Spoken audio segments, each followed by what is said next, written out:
सुषुप्ति अवस्था और निर्विकल्प समाधि में क्या भेद है, ये आज हम जानेंगे कि सुषुप्ति अवस्था और निर्विकल्प समाधि में क्या भेद है।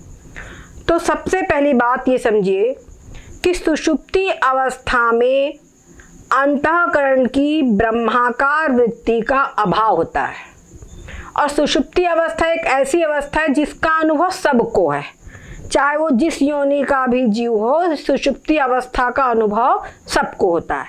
तो वो सोकर उठता है कोई भी प्राणी तो क्या बोलता है, ऐसे सुख से सोया कि कुछ भी नहीं जाना, यही तो कहता है, ऐसे सुख से सोया कि मैं कुछ भी नहीं जाना, ये कहता है। तो वहां पे क्या रहता है, अज्ञान रहता है ना। सुख रहता है लेकिन अज्ञान रहता है साथ में, सुख के साथ अज्ञान रहता है। और जो ब्रह्माकार वृत्ति है वो वहां नहीं रहती, ब्रह्माकार वृत्ति वहां नहीं रहती, जबकि निर्विकल्प अवस्था में जो अंतःकरण की वृत्ति है वो ब्रह्माकार होती है। क्या समझे, अंतःकरण की वृत्ति वहां ब्रह्माकार होती है, वहां ज्ञान की अवस्था रहती है। वहां पर ये नहीं होता कि कुछ भी नहीं जाना, ऐसे सुख से सोया कि कुछ भी नहीं जाना, ये अनुभूति वहां नहीं रहती। सुषुप्ति अवस्था में अनुभूति है कि कुछ भी नहीं जाना यानी अज्ञान है, वहां अज्ञान की अनुभूति रहती है।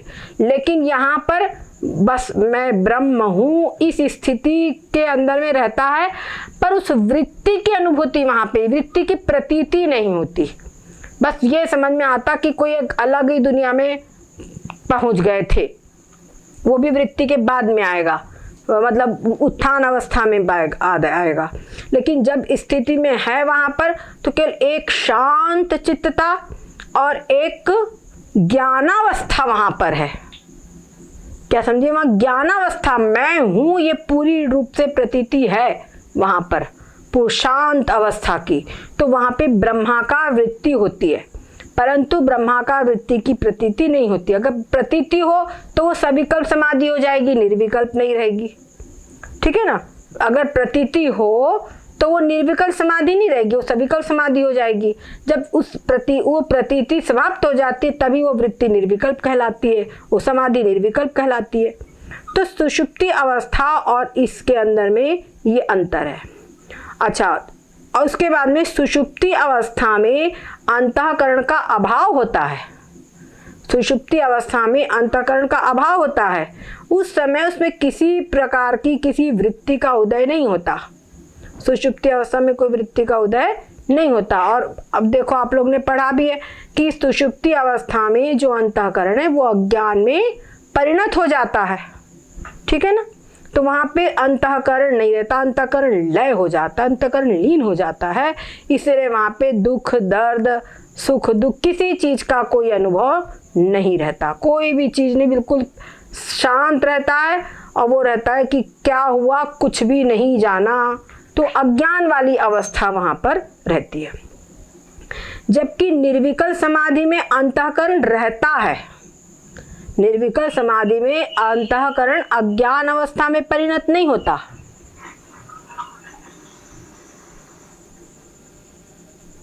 ठीक है ना, निर्विकल्प समाधि में जो अंतःकरण है वो वैसा का वैसा रहता है, परंतु उसके में उसकी वृत्ति इतनी सूक्ष्म होती है कि उसकी प्रतीति नहीं होती, ये बात होती है। और इस समाधि में यदि अंतःकरण का अभाव मान ले, अगर अंतःकरण का अभाव मान ले तो शरीर लुढ़क जाएगा। जो सुषुप्ति अवस्था है उसके अंदर में देखो कोई भी शरीर लुढ़क जाता है ना, यूं यूं यूं, क्या होता कि नहीं, लुढ़कने लगता कि नहीं शरीर। लेकिन जो निर्विकल्प समाधि की अवस्था है उस समय पर शरीर लुढ़कता नहीं है, वो एज इट इज रहता है। शरीर को स्थिर रखने के लिए 3 वस्तुएं होनी चाहिए, मन यानी कि अंतःकरण, बुद्धि और अहंकार। उस समय अहंकार सात्विक होता है। ठीक है, उस समय जो अहंकार है वो सात्विक होता है। सात्विक अहंकार मतलब जब अहम भाव है वो अपने आत्मा में लगता है तो सात्विक अहंकार कहलाता है। क्लियर हुआ। और वही अहम भाव अगर मान लो शरीर में लग गया, मन बुद्धि इंद्रियों में लग गया, तो वो अहंभाव सात्विक नहीं, वो राजसी तामसिक है। क्लियर हुई बात? तो निर्विकल्प समाधि, अच्छा, इस सबके ऊपर ब्रह्म अपने प्रकाश से चमकता हुआ तीनों को भी प्रकाशित करता है। मतलब जो निर्विकल्प समाधि है उसमें आत्म तत्व ब्रह्म तत्व है, तो ब्रह्म तत्व मन बुद्धि और अहंकार सबको प्रकाशित करता है। निर्विकल्प समाधि में समाधि के अंतःकरण में निर्विकल्प समाधि में साधक के अंतःकरण में जो निरंतर ब्रह्माकार वृत्ति बनी रहती है उसका हेतु सविकल्प समाधि में किया गया बारंबार का अभ्यास है। अब सविकल्प समाधि के समय पर मतलब अब उसने जितना अभ्यास किया है, खूब अभ्यास किया है, उस अभ्यास जितना उसने प्रगाढ़ अभ्यास किया है उतना अधिक उसकी निर्विकल्प समाधि के क्षण बड़े रहेंगे। समझ गए? जैसे कि सपोज करो कि जैसे पंखा है, पंखा घूमता है, तो अगर बहुत तेजी से पंखा घूम रहा है, खूब तेज है, फास्ट है, पंखा 5 पर है, फुल पर है, तो जब लाइट गई तो लाइट जाने के बाद में भी इसके रोटेशंस जो है वो बने रहेंगे, है ना, इसके बने रहेंगे और धीरे मतलब पहले फास्ट घूमते रहेंगे, बाद में धीरे धीरे फिर शांत होंगे। और अगर मान लो पंखा 2 पे ही है, 1 पे ही है, तो क्या होगा, वो रोटेशन तुरंत रुक जाएंगे, लाइट गई है तुरंत रुक जाएंगे। सही कि नहीं? उसी प्रकार से अगर साधक ने खूब अभ्यास किया है सविकल्प समाधि का, तो सविकल्प समाधि का तो खूब अभ्यास किया है, तो उसके अभ्यास जितना गहरे में होगा उतनी ही अधिक उसकी निर्विकल्प समाधि की स्थिति होगी। समझ गए? निर्विकल्प समाधि ने क्या, सविकल्प समाधि का अभ्यास। आप कभी कीर्तन ही कर लो, एक उदाहरण के लिए, आपको अभी वो नहीं समझ सकते लेकिन इतना तो समझ, जैसे ओम नमः शिवाय, ओम नमः शिवाय कीर्तन करो, कितना कीर्तन इतनी तेजी से कि श्वास लेने को भी फुर्सत न मिले। समझ गए? श्वास लेने को फुर्सत, इतनी जल्दी जल्दी जल्दी जल्दी जल्दी जल्दी, कोई छोटा ही मंत्र है, हरि बोल हरि बोल हरि बोल हरि बोल हरि बोल हरि बोल हरि बोल हरि बोल हरि बोल हरि बोल हरि बोल हरि बोल, जल्दी जल्दी जल्दी जल्दी आप करो। थोड़े दिन के बाद में क्या होगा, आपके शब्द निकलने मतलब, लेकिन फिर भी अंदर में हरि बोल का भाव चलते रहेगा। समझ गए? क्योंकि आपने बहुत, जितने आपने इसको गहराई में किया उतना ही वो भाव आपका दृढ़ रहेगा। उसी प्रकार से जब साधक ने सविकल्प समाधि का जितना अधिक अभ्यास किया है उतना ही उसकी निर्विकल्प अवस्था रहेगी। यदि सविकल्प समाधि का अभ्यास नहीं है तो सविकल्प समाधि के बिना निर्विकल्प समाधि की स्थिति कैसे होगी? हाँ, जब सविकल्प समाधि हो जाए तब भी उसको सविकल्प समाधि का अभ्यास करते ही रहना चाहिए। साधक के लिए कहा गया है निमिषार्धं न तिष्ठन्ति वृत्तिं ब्रह्ममयं विना। क्या कह रहे हैं? आधे निमिष के लिए भी उसको ब्राह्मी वृत्ति के बिना नहीं रहना चाहिए। अभी पिछले बताया, साधक के लिए कोई जो जिसने एक बार निर्विकल्प समाधि की प्राप्ति कर लिया है उसके लिए यद्यपि कोई कर्तव्य नहीं है, लेकिन उसके लिए महापुरुषों का ये निर्देश भी है कि उसको हमेशा अभ्यास करते रहना चाहिए। हमारे प्रातः स्मरणीय ब्रह्मलीन परम वीतराग, वो साक्षात चलता फिरता ब्रह्म थे। ऐसे महापुरुष श्री स्वामी अखंडानंद जी महाराज, उनका शरीर 153 वर्ष की आयु में पूर्ण हुआ है। हाँ, वो स्वामी जी महाराज, बड़े महाराज जी, उनके साथ में हमारे गुरु महाराज उनके साथ में बिताए हुए क्षणों का बताते हैं कि एक बार स्वामी जी महाराज, हमारे गुरु महाराज, उनके पास में सोए, उनके बिल्कुल चरणों के पास में सोए ताकि हमको हर चीज हम देखें, क्या करते हैं, कैसे उठते कैसे जागते, उनको देखने की इच्छा थी। और स्वामी का उस समय पर नए नए संत जीवन में आए थे, तो बहुत ज्यादा चिंतन अभी मतलब पर वो नहीं हुआ था, लेकिन एक बच्चे ही थे समझो उस हिसाब से। तो स्वामी जी बड़े महाराज जी रात को करीब 2-2:30 बजे कुछ उठ करके बैठ गए, और उठ करके बैठ गए अपना चुपचाप हम अपना सब अभ्यास करने लगे। तो स्वामी जी महाराज उनके पास में बैठ गए, थोड़े उनको देखते रहे। फिर जब महाराज जी ने आंख खोली तो स्वामी जी ने पूछा, महाराज जी आप ये क्या कर रहे थे? तो स्वामी जी ने कहा, ऐसे ऐसे इशारा किया बड़े महाराज जी ने। तो स्वामी कहा, ये क्या आकाश पाताल आकाश पाताल? स्वामी जी महाराज अपने, मेरे बाद उनको पूछना था उनसे कि आप क्या कर रहे थे, मतलब क्या करना चाहिए हमको, मुख्य बात ये थी। तो स्वामी मैंने उनके बोले आकाश पद सो हम। तो स्वामी जी कहा स्वामी जी आप तो चलते फिरते ब्रह्म हैं, आपको करने की क्या आवश्यकता है। स्वामी ने कहा कि आप तो चलते फिरते, मतलब आप पूर्ण स्थिति को प्राप्त हो चुके, इतने बड़े महा, आपको करने की क्या आवश्यकता है।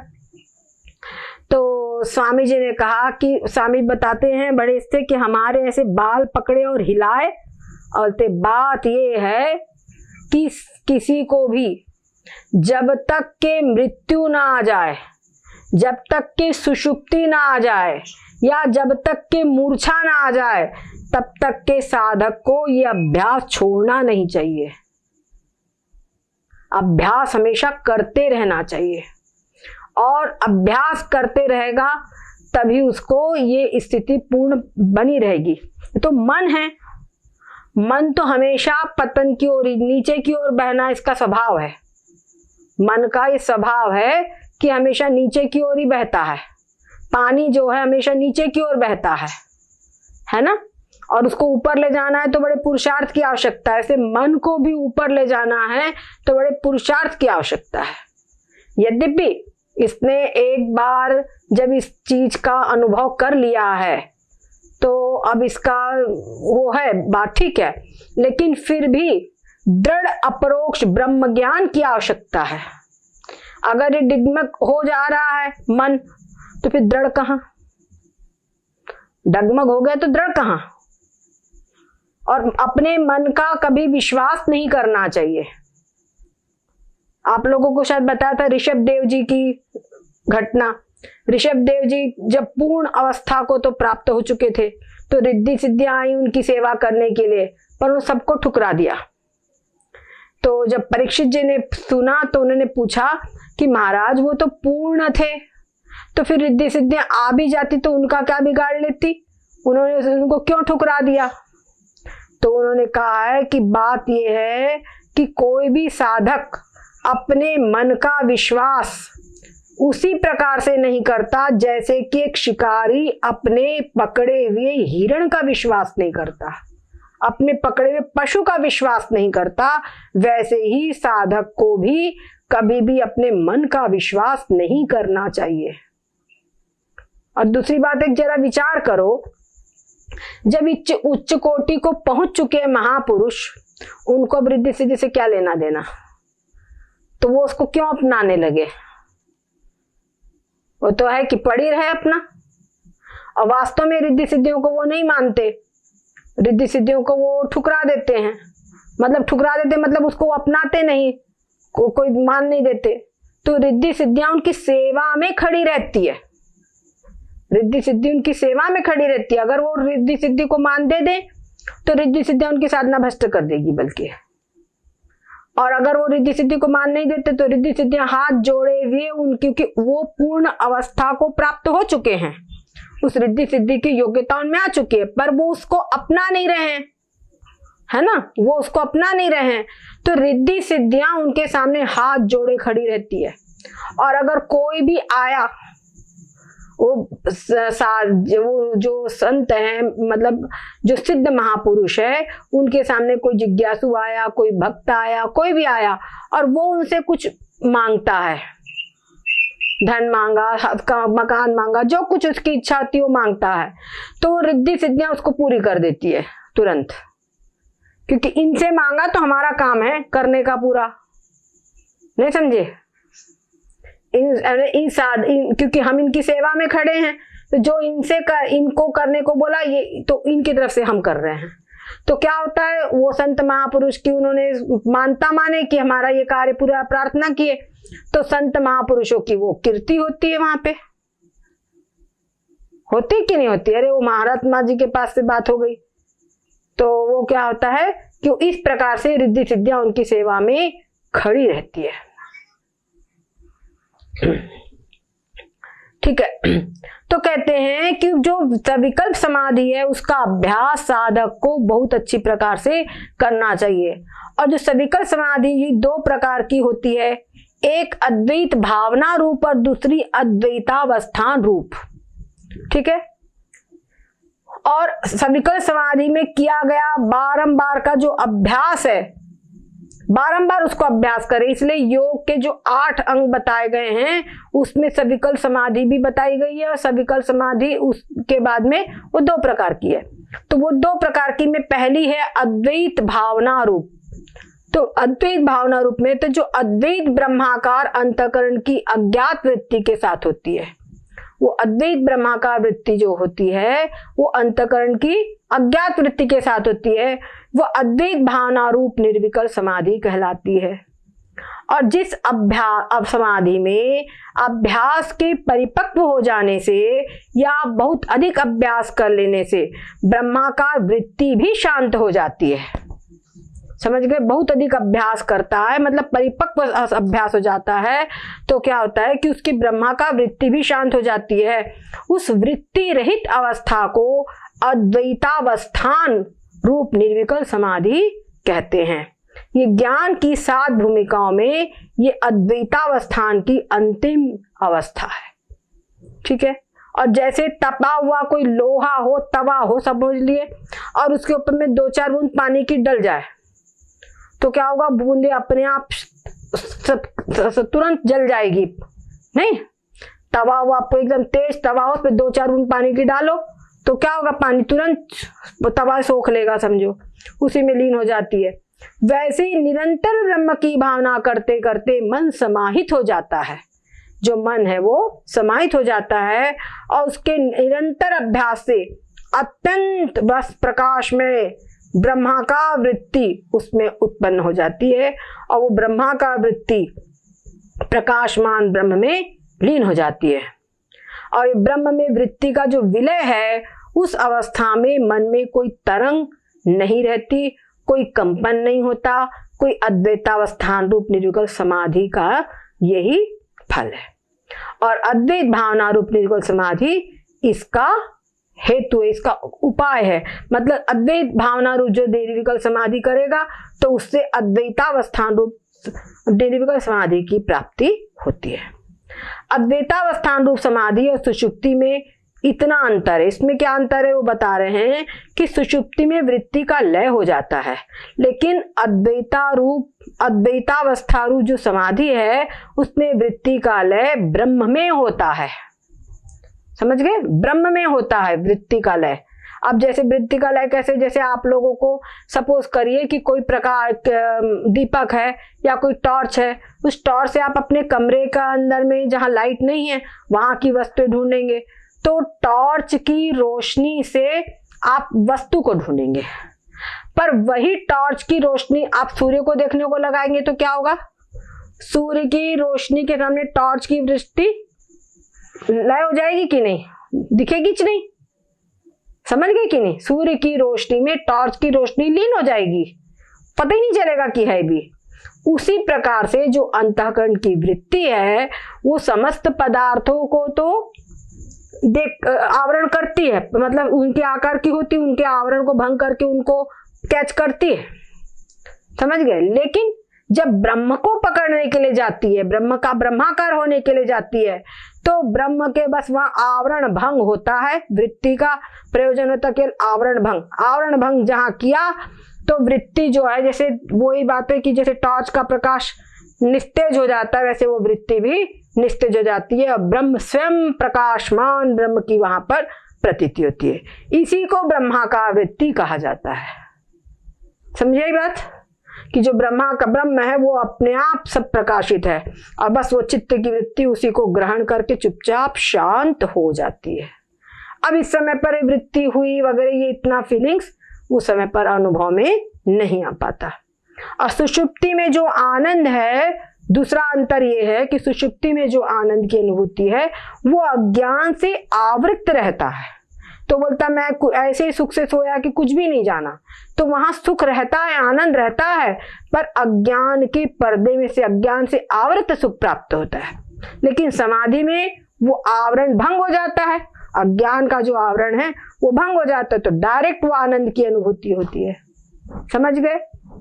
तो इस प्रकार से वहां पे ब्रह्मानंद का भान होता है निर्विकल्प समाधि में। तो इस प्रकार से सुषुप्ति अवस्था और समाधि अवस्था का भेद, निर्विकल्प समाधि का अंतर क्या है, ये आज हमने समझा। ठीक है, सद्गुरुदेव भगवान की जय हो, सच्चिदानंद भगवान की जय हो। कल हम समाधि के विघ्न क्या है उन पर विचार करेंगे।